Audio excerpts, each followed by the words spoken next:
Sinabi na sa atin ng dating Pangulo eh. Hindi na ito bago. Parang rewind lang. Rewind lang natin. Lahat ng sinabi niya, nangyari.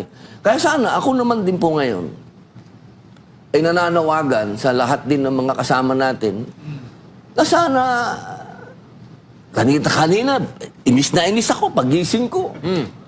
May impeachment na naman. Ano ba itong kalokohan na to? Meron pa silang papiyapiyatos na hawak doon.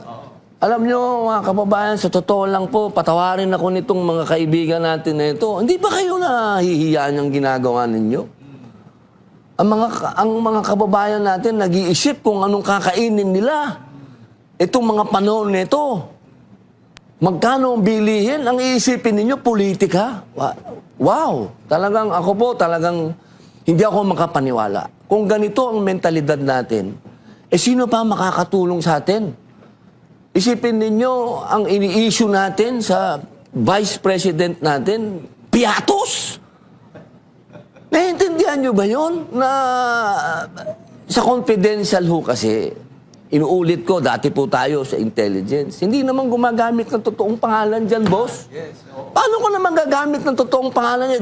Give away mo na kung sino yung asset mo. Eh di nilaglag mo, sinunod mo. Nilaglag mo na. Sunog na. naman yun. Pambihira talaga. Alam nyo, sa totoo lang po, ako'y nalulungkot. Kasi sa panahon nito, dapat sama-sama tayo. Lalala nyo, kasi parang pandemic ito, boss eh. Another phase ito ng pandemic. Dapat sama-sama tayo dito. At yung mga natutunan natin dapat nung pandemic, i-apply natin ngayon. Kasi nung nakaraang pandemic, naipakita sa atin ng dating Pangulo kung paano i-handle.